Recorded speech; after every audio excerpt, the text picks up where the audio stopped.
Dropzone Tactical, live real, supernatural.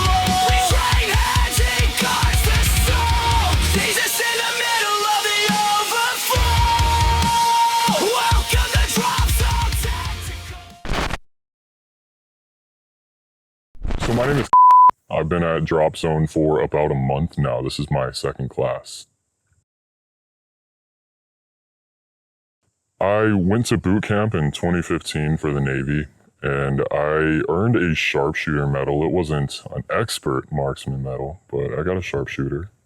From then, I've spent maybe a combined amount of 2 months at ranges, various ranges throughout the years.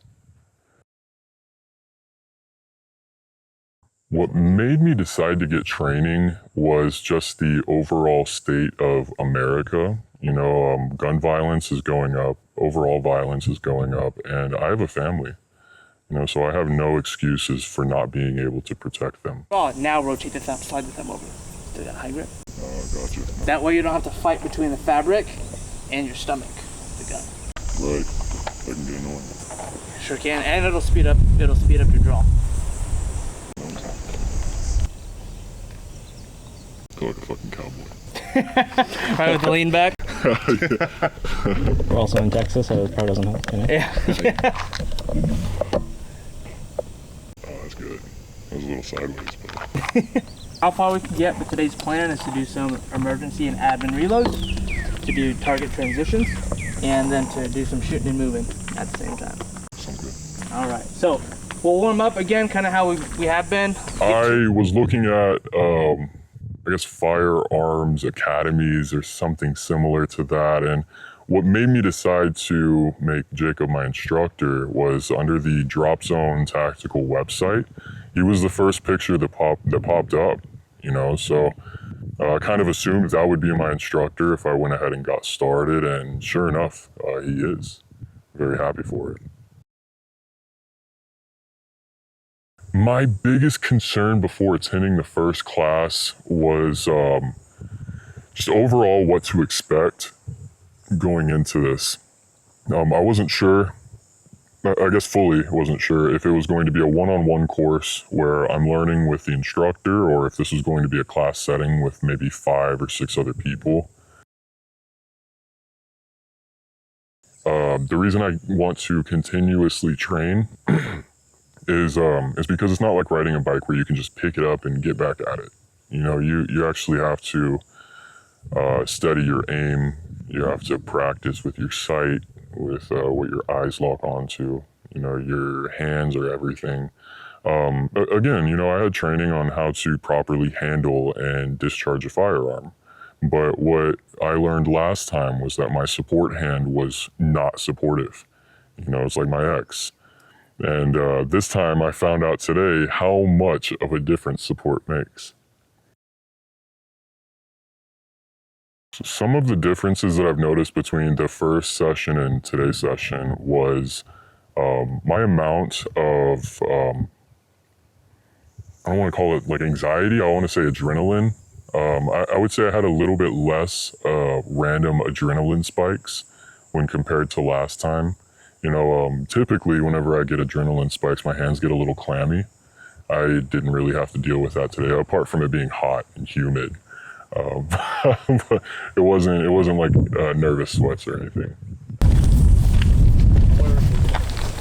So what was the rule about the target? Universal fire safety rules. The thing behind it. Right. So if I'm positioned back here or close, right, in this position, and I shoot in this direction, what is behind this target from right here? Steel sign right there. Yeah. Oh. I don't want to destroy the range, right? So it's very important where we stand. So when we shoot, we're going to shoot from here. In this position or where you are, it clears the back. 2 rounds. Eyes, target, fire. Target, fire. Eyes, target, fire. Emergency reload. Get that gun up, drop that magazine. Yep. Slide forward. Good. 2 rounds. What people misunderstand the most about firearms training I guess just the practicality of it. You know, I guess there's a perspective that some people share where if you live by the sword, you die by the sword. I see it as something where if I don't need it and I have it, I'm good.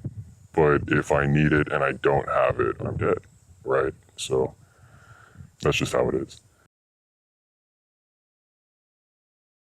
I mean, to each his own. If somebody is adamant that they just will not get around firearms, they will never carry, they'll never be in a class, then by all means, don't. In that case, I could recommend maybe mixed martial arts or fencing, you know, some other style of self-defense. It doesn't have to be firearms. It's just a very handy thing if you need it. You know, I know that like there's this old saying about guns don't kill people, people kill people, but it's a reality. You know, I had a squib today, and that didn't just blow up in the chamber. It didn't misfire and get somebody else. Obviously, we were practicing safety. But that just goes to show you that it's a tool, you know, and me personally, I work with tools. I'd like to work with a tool before I can even say that I know how to use it. You know, so with this, I'd rather work with it before I say I actually know how to utilize it. Man, look at that. I'm gonna keep this bad boy. Yeah, look at the That's Yeah, fucking scrape cool. on the edge. Yeah. So it was trying to go through a very dirty barrel and it couldn't.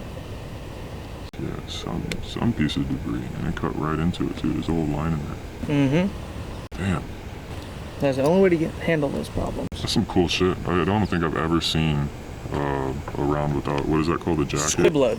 But yeah, that's called the bullet. That's a bullet itself. Right, And the the other piece is casing the is The jacket. gold piece. Yeah, the piece that's peeling off is the jacket, the bronze part. Oh, I see. The jacket. That makes sense. Full metal jacket. Okay, now we can put our gun back together, and now we should be able to load that round. Heck yeah. My biggest takeaway from Dropzone so far, it's, gosh, I'm gonna butcher the name of it, but just the 4 basic rules of firearm safety. You know, muzzle and trigger discipline. You've got to pay attention to your magazine and your surroundings. I would say that's been what I've learned the most. The concept that kind of clicked for me, I would say that would have been the admin or tactical, as well as the emergency reloads. I felt like that was just so smooth. I felt like I did pretty well at that. I don't know, maybe I just watched too many movies, played too many video games, but it makes sense. You know, I think I only had the mag backwards once, and it was an easy adjustment. It has been incredible. I came into this not really knowing what to expect. I was a little bit nervous that it would be a big class, and I'm sure you've seen the videos on TikTok or YouTube where you've got an instructor yelling at somebody just consistently. While I can handle that, and while it doesn't really impact me, it does change the overall experience. I don't want to go back into boot camp, but at the same time, I don't want a fucking participation trophy. You know what I mean? And Jacob will be quick to correct me if I'm doing something wrong with constructive criticism. And that is all that I can ask for whenever I'm training for anything. It's just good feedback. What to change if I'm doing something wrong and what I'm doing correctly. You know, he gives great affirmations. So all in all, Jacob has been an incredible instructor. I think that I'm very lucky that I stumbled onto this page and had the faith and signed up. You know, there are so many things I would love to say, but I honestly would like to close this out with the Lord's Prayer, if you'd like to join me. Our Father who art in heaven, hallowed be thy name. Thy kingdom come, thy will be done, on earth as it is in heaven. Give us this day our daily bread, and forgive us of our debts, as we forgive our debtors. And lead us not into temptation, but deliver us from evil. Amen.